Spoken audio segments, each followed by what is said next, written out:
Guys, I've been dreading making this video. Not because I'm an INTJ, and because I'm an INTJ, I automatically hate ESFPs. It's actually the opposite. ESFPs have been very influential people in my life. I have an older brother that's an ESFP, and one of the very first friends I ever made is an ESFP, and I've learned so much from both of them. If I were to describe ESFPs in one sentence, I would say that ESFPs are the kings and queens of passing the vibe check. And if you're not sure what the vibe check is, it's essentially a random person or someone you know coming up to you and doing something ridiculous, something that just is out of the blue. ESFPs are more than likely going to follow or do something just as ridiculous. And the purpose of that is just to goof around or something. But as an INTJ, that doesn't make sense to me. I'm gonna freeze up. But ESFPs, you guys are so good at taking things that seem sporadic or unplanned and just going with the flow. And as an INTJ who can't really do that, I admire that. It makes sense that people will look at this pairing and think that we're not going to get along, because the first four function for an ESFP is flipped for an INTJ. So we have the same functions, just in completely different orders. So we misunderstand each other a lot, and it does lead to a lot of mini arguments. But as an INTJ who's been around ESFPs my entire life, and I actively seek ESFP friends, I can tell you firsthand that this combination has one of the best potential out there, not only when it comes down to fixing problems, but when it comes down to just engaging with the world. So ESFPs watching this video, I'm gonna spitball off the top of the dome, unscripted, why INTJs love ESFPs, why we're such a great pair, and go over cognitive functions to see why we work or why we have issues. Let's begin. As with all my stories, I'm gonna start off with ESFPs in my life. I mentioned earlier that my older brother's an ESFP. You guys don't understand how lucky I am as an INTJ to have an older sibling that's an ESFP that actually cares about me. I am a stereotypical INTJ. I don't engage with the world much. When I was growing up, I was alone a lot. I felt misunderstood. I didn't really understand how to engage with people. But then here comes my ESFP older brother that made sure that I kept engaging with the world. And to INTJs out there that thinks that that's a negative thing, that because he's forcing me to do things in the real world that I don't want to, that is bad. It's actually the opposite. Think about it this way. As a child, you want to feel like you belong. You still want to engage with the world. Your thirst for knowledge is just endless. And that's not only a mental thing, it's a physical thing. So as a younger INTJ, my older brother would take me out and I would engage with the world in a very sensory heavy way. There's a lot of things that I didn't like, but the physical activities that I did learn to love, I learned because of him. And now I want to talk about my other ESFP friend. I've met this guy when I was 11 years old and we were inseparable for years. I'm talking about every weekend we would be together. This dude would be at my house and we would watch Zoolander Friday, Saturday, and Sunday, and we won't stop laughing. Yes, we were kids, but I always knew that there was a difference between both of us. Because he, as an entertainer, he enjoyed actually engaging with the world. He enjoyed actually meeting people, and he would invite people to hang out with us. So I actually gained a social network through him. So that's two ESFPs. Now I want to go over the final ESFP that has been very influential in my life. And trust me when I say I know even more ESFPs. I met this last ESFP friend through another friend of ours, and she and I have been friends ever since. We go on a lot of adventures together, and those adventures span from being in someone's backyard and just walking around the neighborhood to actually going on a road trip, a 20-hour drive from Washington State to the Grand Canyon in Arizona. And as with every person out there, your miles will vary, because there is an ESFP that I met at work and I absolutely detest her. But this video isn't about her. Going over my personal experience with ESFP is essentially me just telling you guys that what I'm saying is straight from the heart. That I have been analyzing ESFPs my entire life. Yes, you guys do annoy me a lot of the times, but I feel like you guys feel the same about us. Let's go over the positive of this relationship. The ESFPs teach the INTJs to live in the moment. And I can't explain how difficult that is for an INTJ. ESFPs watching this video that has an INTJ in your life, I'm pretty sure you experienced this at least once in your life. When the INTJ told you that we didn't leave the room for 4 or 5 days, you automatically thought that we were depressed or that something is wrong. But for an INTJ, being alone, being secluded, it's so natural. It's actually where we find comfort. So one of the primary benefits as an INTJ engaging with ESFPs is that you guys take us out.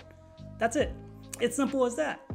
But you know I'm an INTJ, so I'm gonna oversimplify this. You guys are always down to hang out. And as an INTJ, we're only down when we feel like we need to. So I've been in situations where it's a weekday, it's 11 p.m. and I would get a phone call from my ESFP friend who told me that they're around the neighborhood and they want to hang out. Here I am as an INTJ, I want to go to sleep because I have work the next day. I don't want to hang out. But the ESFP told me that they bought extra food and that food would go to waste if we don't go out. Let's go over that situation. You are holding me hostage because I would feel bad if I didn't go out, not only because we're not hanging out, but because food is gonna go to waste. But even when I do go out, even though I'm reluctant, I always have a good time. The title you guys have, the entertainer, INTJs aren't immune to that. You guys are fun to be around. And it's not only because you guys engage with the sensory world, but because you guys are fun to analyze as well. Being around ESFPs my entire life, sometimes you guys say the darndest things. And I don't know how to say this without making it sound negative, but please don't take this as an attack. Sometimes you guys will say stuff that's not very well thought out. But because it's not very well thought out, that's where the INTJ comes in. Because it will naturally engage us. Why did the ESFP think this? And then conversations arise because of that. Those type of conversations do lead to a lot of misunderstandings, but if you're a healthy ESFP around a healthy INTJ, you guys are able to just talk it out and just leave it as is. Going back to how ESFPs teach INTJs to live life, I cannot tell you how many times my ESFP friend has dragged me out to a nightclub or a bar and he would dance until the light comes on. Here I am as an INTJ who is sober at this point, who doesn't want to touch people because they look sweaty, and I don't like engaging with people in a very sensory world because if they touch me, then I'll get sweaty or I'll get dirty. But here's my ESFP friend who is just dancing and then the lights come on and then the music's off, but he's still dancing because he's having such a great time. Yes, I could have gone home because he's an adult and I'm an adult and we could do whatever we want, but I want to experience this moment with him. Because whenever I see an ESFP who is so engaged with SE, I want to be part of it because I know that that matters to him.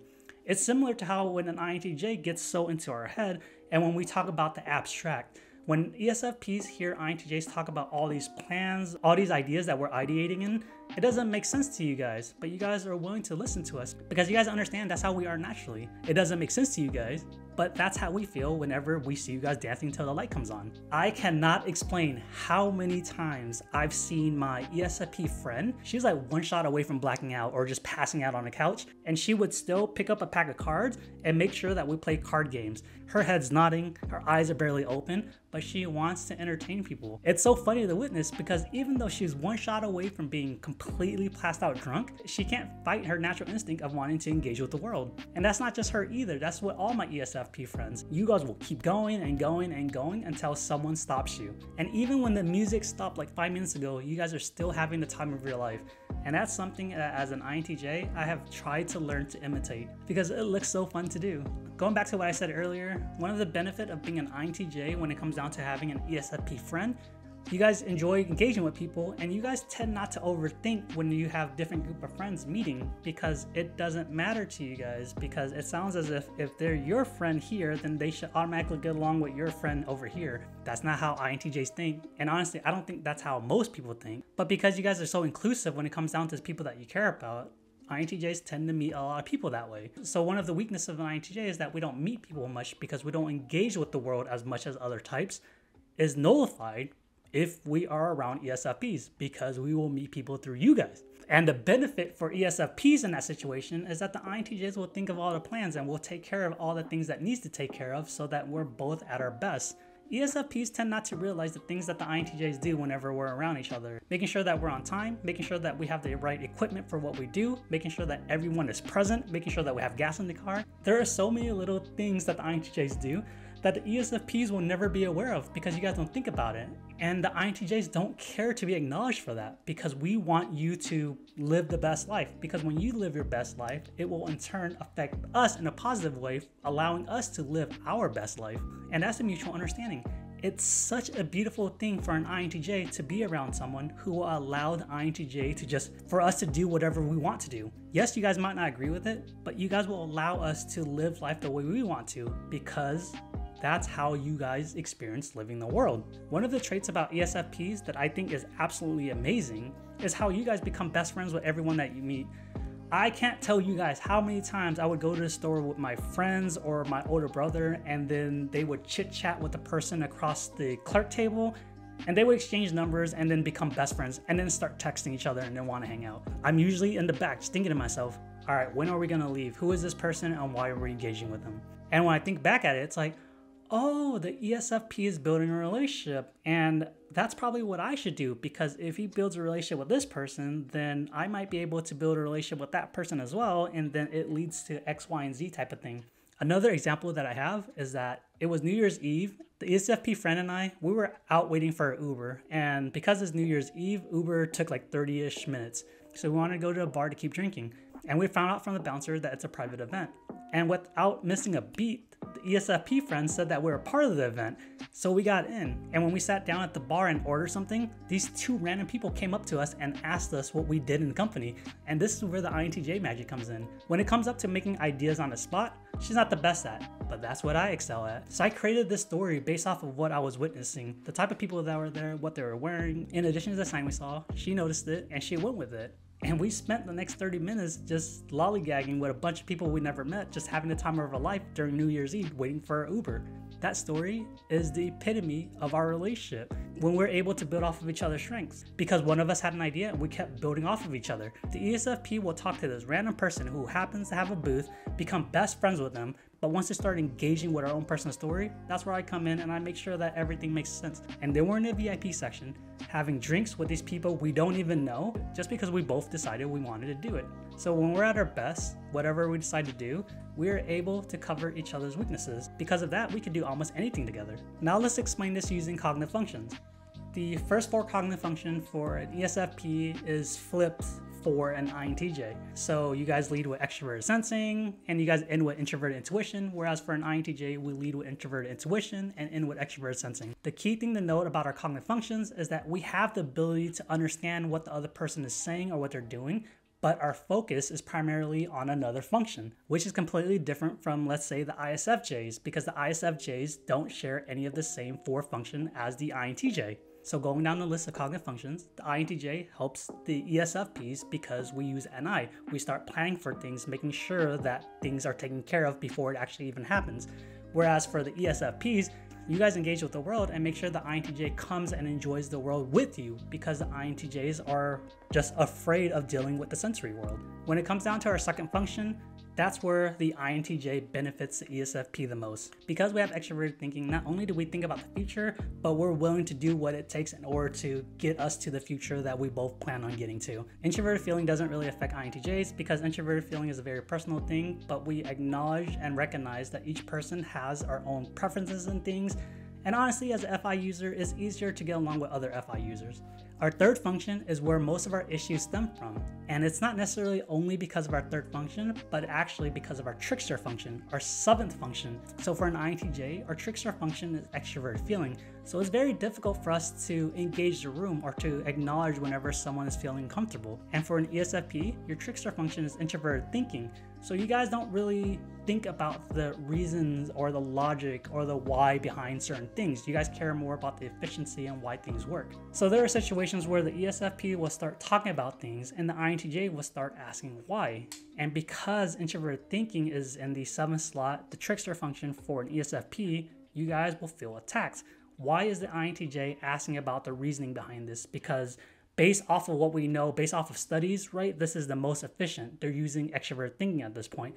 Whereas for an INTJ, because we have introverted intuition, that's where we live and breathe, we're going to continue asking why this, why that. And because we have trickster function, extroverted feeling, we don't know that we're annoying you guys. So it's going to get to the point where the INTJ realizes that we're annoying the ESFP, so we're going to try to stop.